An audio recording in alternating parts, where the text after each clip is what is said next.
Neil spoke a lot on reflecting on their process.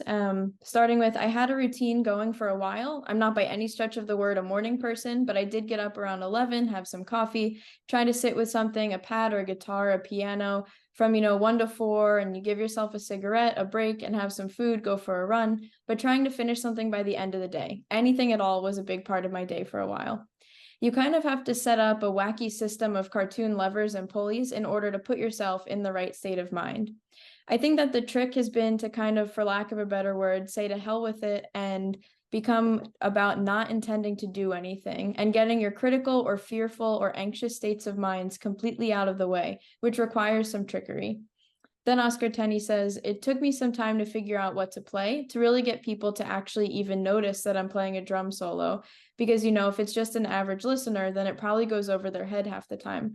But I found like there's certain things I can do to grab the listener and then get the whole room to go crazy. But I think that's really hard to figure out.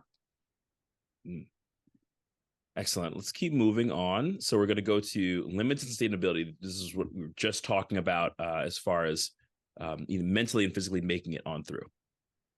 From Maggie, you have to figure out for yourself what is doable 8 times a week. You just have to think about like stamina and stuff like that.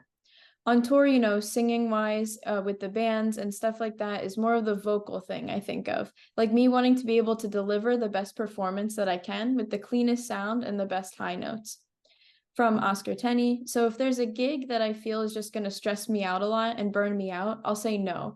Because if someone else is going to call me for a better gig, I might as well practice for that one and get more of those.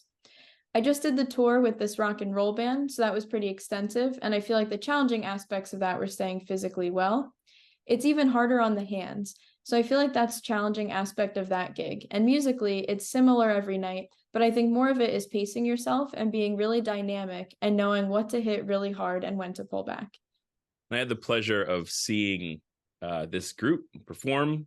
And he hits the drums very hard and a lot. I wish we had some of that footage to clear to share with you, but it would obviously identify him and it would identify the group he was playing with.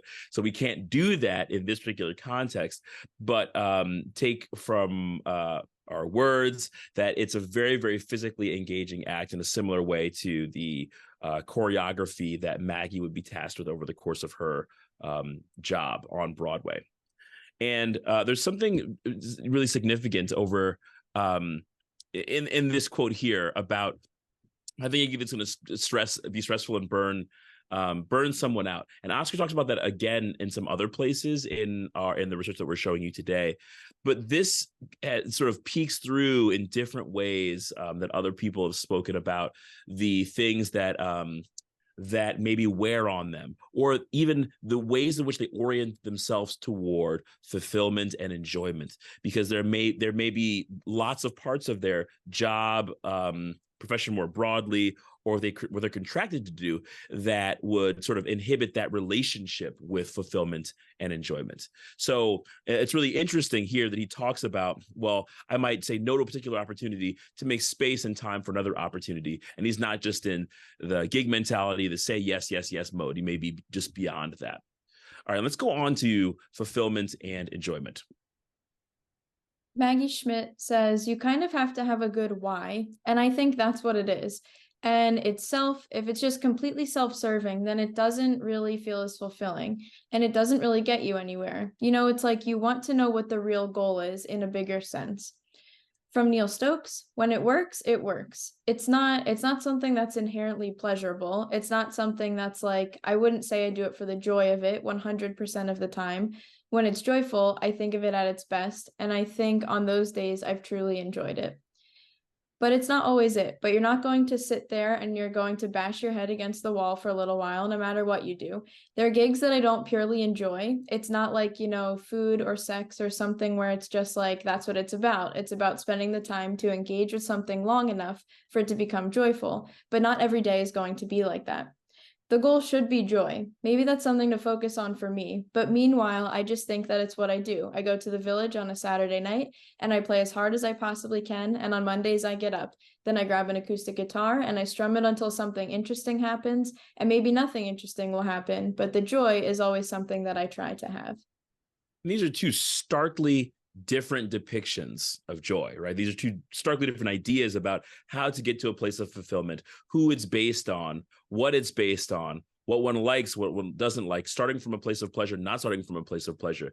These are sort of beautifully dense depictions of the human experience as it relates to music and what could be possible. Because many times, especially in post-secondary environments, we're told that it's supposed to feel a certain way, or we're told that it's supposed to be a certain way, or we're all supposed to enjoy the same music, same amount. And I think that, I mean, Neil has given us so much in understanding what he doesn't enjoy or who he doesn't enjoy being around. Plenty of that we left out of this presentation, but some of it we certainly included in thinking about what genre-wise might not be what might not be his jam, but he still needs to find some joy in it through these ways of sort of looking into oneself.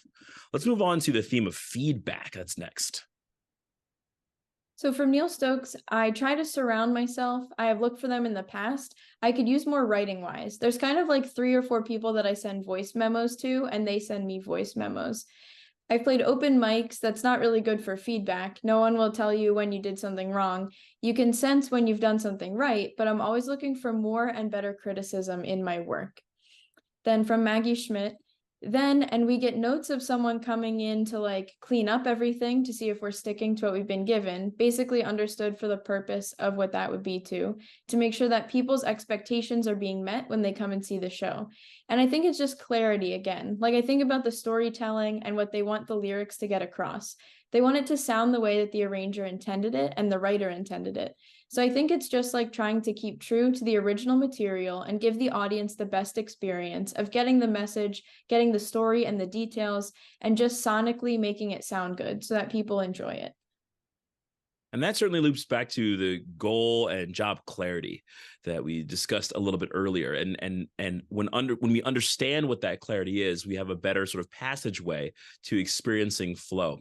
This next, our continued iteration of feedback, comes from Maggie, and this we want to sort of give as a view on a possible inhibitor, partially because one of the details that Maggie shared with us is that she has ADHD and she has a lot of things going on mentally at any one given time, and a lot of sort of inputs, a lot of things that she could possibly be considering that could be distracting, and that sometimes that feedback or the sort of internal analysis that goes along with that feedback could take away from the overarching experience. And this is one of the ways that I think the flow state kind of affects things, is that if I'm thinking too much, like if I'm thinking about the feedback I've gotten from people, or especially if I'm thinking about notes from a lot of times, it's more choreography, stuff like from the dance captains. But if I'm thinking too hard about a music note or something, I will mess up, and it brings me out of the present to think about that feedback. So I have to kind of try my hardest not to get distracted by the things people have said to me. Wonderful. And the last thing that we wanted to end on was motivations. So from Oscar Tenney, there's like 3 pillars I always think about. It's like, okay, what is the music like? Will the music be fulfilling? Is the pay good? And what's the time commitment? What's the effort and everything? So you kind of put those 3 together and think, okay, will this be fulfilling? Is this going to like add to what I'm doing? Is this going to help me make more connections? And am I going to learn something on this gig? From Neil Stokes, my goal of the performance venue is to get paid anything beyond that I couldn't really care less, is quite frankly. And that is a mindset that has allowed me to succeed at the performance venue. By the way, it's really hard to wrangle. Those cats aren't going to help you. You need to sit back and you need to just play the damn part. Maggie Schmidt, I would never get into that if it was a project I didn't care about, if it was something that I just got to do this real quick. Let me just record this melody line for this dumb song. I'm just getting paid to do something that but if it's something that interests me and that I have a sense of duty about or like that, just that I care and I want it to be good, that's when I can kind of pour into something.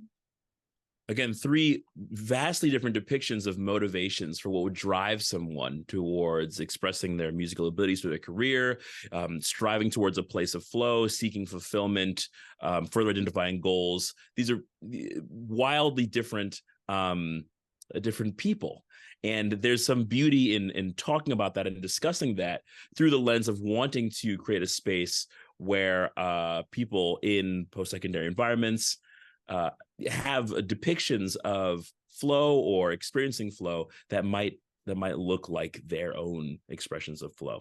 So in conclusion, the themes that we found through this work are immersion, inhibitors to immersion, goals, challenge, reflections, limits and sustainability, fulfillment and enjoyment, feedback, and motivation. And we feel that they're worth exploration in curricularized post-secondary environments. Through this presentation, we provide an in-depth look and comparison at how these themes were expressed amongst the responses from 3 participants.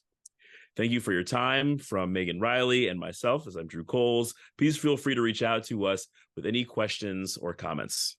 Thanks so much.